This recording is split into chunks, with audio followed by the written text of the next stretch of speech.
voina chuan guitar lesson thar kan zir ho lenga voina kan zir ho le tur chu Bethsy Lalrinsangi kanun hian ngai che ti la kha Perhdan kan zir hawang hela hi din kan langa sanga G ema minor B minor pena me theyo E minor kan ki kan mangang dule A7 hi kan mang tel thei boka top lama khan kha ju kan du thlan nan ni se tin kan strumong down down up down up down down down up ti kha no down down up down up down down down up kanun ruak lu atu om lo bay dong ya ti khan bau pila pusan se zuam nem le ti han kan strumong o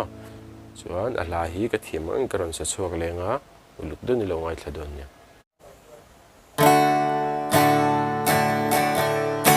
keiret hei tling lo le te ber hi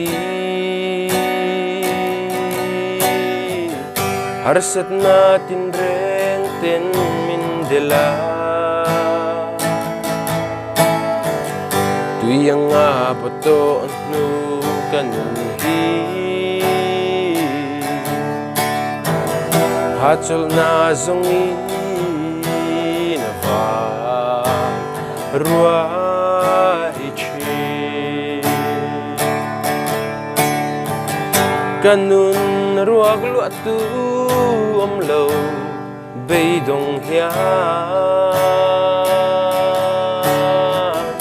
bau pila pusan che zuam nem le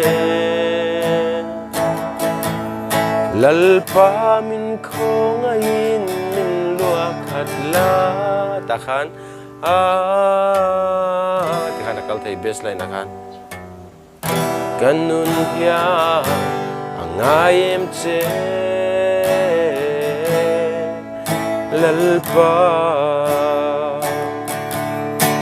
kan har sat na te hi eng wange kei manin kan thlen le siamani soi tu reng kan nei lo kan zake kan mai hupin kan hoi ngam love akora sinang ve ka wang in the verse saleng Rosa kanta ni nun lan lo la la kay misual tandam na om lo masemo kalalpa chat ziahi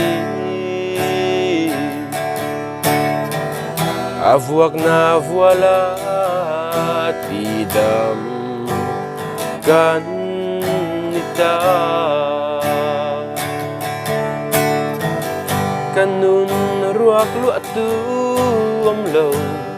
bay dong hia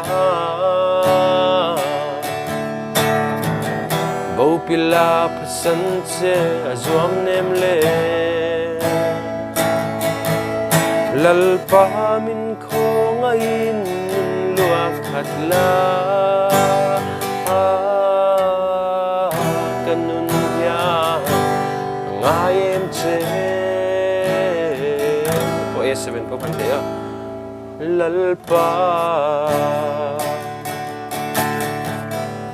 kanun hia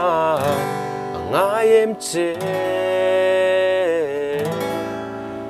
lalpa